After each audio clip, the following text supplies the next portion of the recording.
Itu saya tak berapa pasti bila dia kata PTPTN kena bayar lamsam. Kita tahu ada kaedah pembayaran yang berkala tu kan. Ya, Maksudnya kalau you bayar PTPTN yang pinjaman lamsam dan you dapat rebate daripada let's say contohnya you ambil pinjaman 26,000, tak silap saya dapat rebate 2,000 lebih. Tetapi kalau you choose to bayar 60 bulan, ada peruntukan yang 60 bulan di mana hanya ansuran dia, kalau saya tengok ansuran dia memang menaik, semakin menaik. So kalau anda tidak bayar awal, kita takut nanti bayaran ansuran anda akan lebih tinggi. So contohnya untuk tahun pertama anda bayar ansuran lebih kurang RM262.30. Tahun kedua RM340.99 dan seterusnya sampai tahun kelima anda bayar ansuran bulanan RM750. Tapi saya berpeluang nanti kita akan lihat laporan sebentar lagi ya. Baiklah, saya dapat peluang untuk berjumpa dengan PTPTN. Mereka adakan one stop center ni untuk memudahkan kita mana-mana peminjam untuk datang untuk kemaskinikan, beritahu status anda bagi macam saudara tadi Dahlia. Ya, saya ingat elok dia pergi ke sana untuk dia pergi terangkan kalau tak boleh bayar lamsam dengan alasan yang munasabah, dia akan pertimbangkan. PTPN memberikan kemudahan ini ya. Jadi yang paling penting kita sebagai individu harus tampil ke hadapan, kemaskinikan, beritahu PTPTN masalah yang ada. Itu belum lagi graduan yang tidak dapat pekerjaan dan sebagainya. So mereka mengalu-alukan saudara, maklumat tu jangan lupa bawa nombor reference pinjaman anda, bagi tahu dengan pegawai di PTPTN dan juga kemaskinikan. Dan di-update yang dia sekarang dapat scholarship untuk teruskan belajar. Saya rasa kes dia boleh dipertimbangkan ya, insya-Allah. Kalau tak ada berani siapa ada 7,000 nak bayar lamsam kan. Betul. Baik, kita balik pada discussion kita perbincangan kita mengenai pinjaman peribadi pula kalau kita nak ambil katakan. Ada beberapa risiko. Ada, tapi sebenarnya seelok-eloknya saya rasa yang paling murah adalah still PTPTN ya, sebab 4% setahun. Jarang kita dapat pembiayaan di luar yang berharga sekian sedikit begitu ya. Sebab kalau anda mau melayari internet ya, satu laman web yang kita boleh tengok personal financing adalah www.money3.com. money3.com. Oh, money3.com. So kalau anda lihat dia orang ada buat perbandingan lah personal financing. Banyak kan mereka mungkin tidak buat khusus tentang education financing. Dia tulis tu pembiayaan peribadi. So, okey, baiklah, kita harus berhenti seketika. Teruskan dengan panggilan dan juga pertanyaan anda pada kami di Bijak Wang dan kita berhenti, kita kembali selepas ini.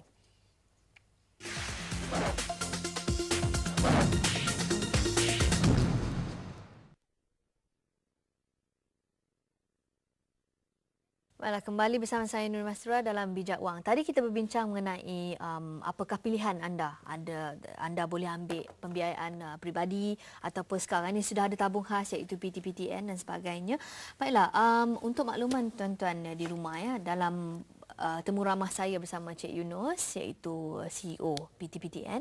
Beliau juga ingin memberitahu juga bahawa sistem pinjaman konvensional yang sedang ditawarkan oleh PTPTN akan diubah menjadi sistem yang lebih Islamik. Jadi oleh itu kita saksikan temu ramah saya bersama Cik Yunus.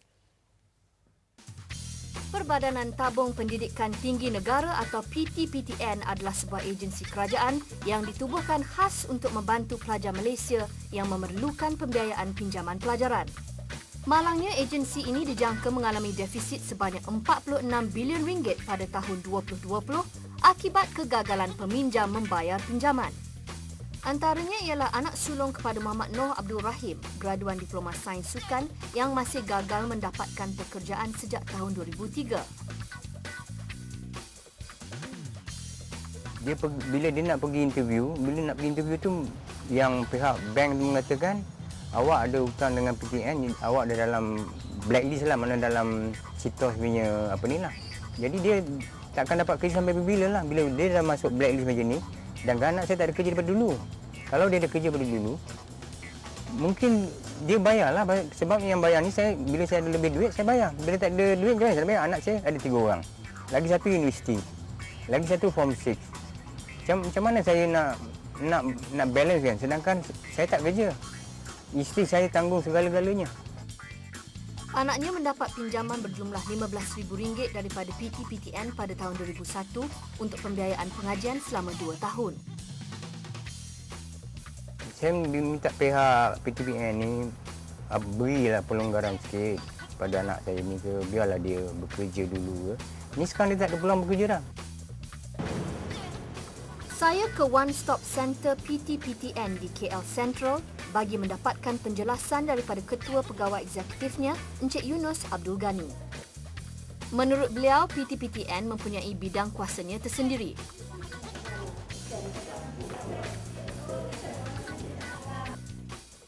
Tidak langsung. Masa ini tidak ada connection antara PTPTN dengan Sikris ataupun yang dia mengatakan PTPTN dengan Sitos. Tidak ada. Tidak ada. Sehingga kini 15,000 saman sudah dikeluarkan kepada peminjam. Sekiranya mereka tidak mempunyai pekerjaan dan tiada pendapatan, maka mereka boleh menulis surat kepada PTPTN untuk menangguhkan proses bayaran balik. Cuma dalam konteks ini, selepas 6 bulan tadi itu, kos perkhidmatan dikenakan. Kos perkhidmatan yang dikenakan sejak 1 Jun 2008 adalah 1% setahun.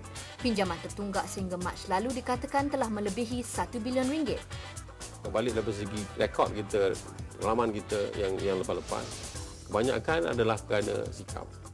Jadi atas sebab itulah kami terpaksa menggunakan penahanan pasport di